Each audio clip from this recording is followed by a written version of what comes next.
It's a big fight week, massive fight, and already the fans are buzzing. You got to bump into your opponent in the hotel lobby. Curious, if anything, what you are able to take away from that interaction. Yeah, well, I mean, obviously, like you saw, he's 8 feet tall. Yeah. Basically, I walked into Godzilla. That's what I had to take away from that. Yeah. No, I'm just kidding. He was super respectful, and like I always said, if my opponent is respectful, I'll be respectful before the fight. And it looks like there won't be any antics unless something changes. But yeah, it was great. I mean, it's good to see that my opponent's healthy. All the questions, is he going to show up? It never bothered me, but I know it was a question for everyone. And the fact, it's not only the fact that I prepared for him and now I'm fighting somebody else, that doesn't bother me. I'm a complete fighter. I think it's the hype of this fight. People want to see the two best fighters in the world go at it. And that's why this fight is so big, because it's truly, and a lot of times it's just not possible to get the two best guys right now because one is injured. And sometimes the two best guys in the world don't want to fight each other. Yeah, because it's tough. There can be only one winner. I want to fight the best in the world, and now people are going to see it. I mean, we're 2 days out. There doesn't seem to be anything that's going wrong. I mean, the weigh-ins need to happen, but all things are looking great. We're here in fight week, myself versus Khamzat, and that's what the fans wanted, and I'm super excited for this. Yeah, I think at the end of the day, you can go out there, and a lot of guys have made this mistake fighting him, going in and saying, I need to watch out for that. He's going to shoot. I need to be ready. I have to watch out. And then they don't do anything until he does shoot and gets them down anyway. You have to go out there and fight. Man, didn't you train?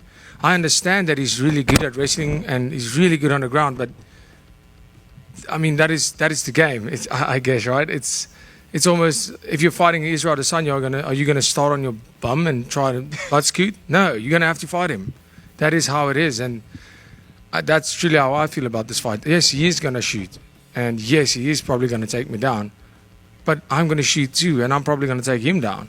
And I'm going to strike, and I'm probably going to hit him, and he's going to strike and probably hit me. I'm not scared of any of that. I go into any fight with that mindset that you might get hit. You're definitely getting hit. You might get taken down. What do you do after that? I don't go into this fight and look at what Khamzat does so great. I am aware of it and I know it, and obviously when it came to training, I had to get that aspect perfect on the wrestling and grappling aspect, but I'm not going out there to fight his fight. I'm going out there to do what Dricus does, and that is be a world champion. I also assume you mentioned about getting the wrestling and grappling right in training. The pace, right? We're all kind of assuming this first round is going to be like two cartoon characters sort of fighting in a ball of dust. Do you expect that? And do you have to almost set the pace early rather than wait for him to come and do that to you? Yeah, I guess so. I mean, I'm going out there to fight the way and see what happens. He didn't change his game plan with Robert Whittaker because it was a 5-rounder. So that kind of gives you the sense that he's not going to think about the 5-round where he should be. 5 rounds is a long time. And I am not scared to get into that dark place. We've seen that. If we go full speed, I can fight tired all day. And I've done that many times. So let's go for it. Let's get it from the first bell to the last. Let's go full speed and see who quits. Of all the descriptions and memes about your fighting style, which is your favorite that you've heard or read? World champion. And lastly, I know it's been respectful week so far, but this press conference is coming up tomorrow. I'm curious if you have your traditional harrowing childhood trauma from him that you can bring up tomorrow if he does get a bit disrespectful. I don't know. We'll see. I can't practice these things, guys. People they're pretty certain that I practice these things. I can't. I mean, that is, as we would say, fire banter around the fire. And if it's in the moment, it's funny. If it's predetermined, it's kind of cringy to me. So I have to do it in the moment. That's the only way I would know if there's something. I would say it the way I hear it. And up until this point, it looks like that won't be necessary. I think it might be just about the fight, which is also great. I mean, the fight's hype is already there. It's big enough. There's no need for fake beef. There's no need to try and... But if that's the route he wants to go, let's do it. And just to confirm, you do drive a race car as Dricky Bobby with the number 69 on the car. Yes, and all of those things you just said were on purpose. Which do you prefer, the build-up with words, or this one, like you said, that like the hype is already there? It's just the two best in the world that want to compete. I have to tell you, I thought about that, and people have asked me about it. Does it get you riled up when you get angry? I never get angry. It's never personal. It's just business. And I've said this many times. You can be the biggest asshole in the world or the nicest guy in the world. I'm still going out there to try and kill you. And it's what I'm here to do. So if we have the back and forth, if we do have the press conference like myself and Strickland or myself and Adesanya, or we have the press conference like myself and Robert Whittaker, myself and Darren Till, there was no bad blood because there was none. It makes no difference to me. When fight night comes, it's not the same. It's not the same guy that's sitting here speaking to you that's getting to that octagon. I've seen this video on your Instagram. It said "calm sit," and it's like a video of you walking a wolf on a leash. I'm curious, whose idea was that? It's actually a company, USN Nutrition, the biggest supplement company in Africa. And that was a real wolf. People were like, oh, this editing sucks. I'm like, because it's not editing. Because we had a real wolf in the gym. It was pretty cool having a real wolf there. They're pretty tame, to be honest. And I love the idea. It's on billboards everywhere. I love it.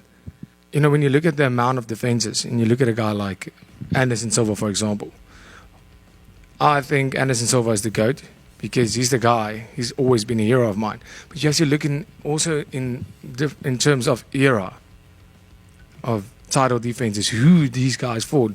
Did they fight a guy with a part-time job? Did they fight full-time fighters? Was the sport ever as developed as it is right now? But I can't take away from any of those guys. I'm just saying in today's age of fighting, that amount of defenses is not always possible. Mm-hmm. And you know, right now, I still have a long way to go before I'm considered as the greatest of all time, and even the greatest middleweight of all time. But after this fight, I'm right up there. I'm getting very close to that. What do you think people are going to be saying on Sunday? Because everyone has a take about this fight, but obviously no one knows what the hell is going to happen in there until it actually happens. But people think Khamzat's this huge test for you. If you get him and beat him the way that you want, what do you think everyone's going to be saying? I know some have said you could potentially even be #1 pound for pound with a win here. Yeah, I think he's exactly as good as people think. And I know he is this massive task. And so was every other guy in front of me. At the stage where I fought them, they were these massive tasks. Look at Robert Whittaker. He hasn't lost in over a decade to anybody else than the champion. Then fighting Strickland, who just beat Adesanya, and beating him, then fighting Adesanya, who, I mean, it's Israel Adesanya, one of the best who's ever do the sport. And now it's this guy. And after this guy, there will be another guy where people will say, oh, this is your biggest test to date. Because that's what happens when you fight the best of the best. So yes, this fight is massive. Khamzat is an incredibly good fighter. But what people are going to be saying is the same thing they've said after every single one of my fights. He did it again. Can you believe it? Dricus did it again. I will not doubt him again. You know, same old, same old. Fans call your style very unorthodox. How much is that instinct versus game plan? That's a very good question, good way of putting it, between instinct and game plan, because I think game plan is very important at this level. Everybody's fit, everybody's strong, everybody can take a punch, give a punch. You know, there's some people with a bit of an advantage here, but they lack a bit here. And then it comes down to, and I honestly believe that's where the sport is heading. Everybody is so good these days at everything. Guys can defend takedowns, they can wrestle, they can grapple, defensively, offensively strike. Everybody, and then it comes, we are going back to the educated brawler. It's almost where we are going. The guy who can defend the takedowns, even the technical ones, can defend the submissions, can go for those submissions, can strike, but it's almost going back to that, the guy who can take the most and give the most. Then I believe that's why my style, that's why we developed this style. It's about putting the pressure on your opponent and throwing what needs to be thrown in that moment. You can have a game plan, 100%. I go out there with a game plan, But game plans change the whole time. You cannot predict what your opponent's going to do, and you have to be able to adapt accordingly the whole time. Be focused, see things in there that you would only see once you're in there, because it's just not possible to see in watching tape. So, yeah, it's unorthodox, but it's effective. Saturday night, Dricus, finish this sentence. Don't blink because... Because otherwise you wasted your money for the pay-per-view. No, don't blink. I can't give you a prediction in this fight. I have to say, I think it's going to be as electrifying as people think. And I'm even looking forward to seeing how this plays out. You know, am I getting this to the ground, getting that finish there? Because how sweet would that submission be? Somebody's going to make a lot of money.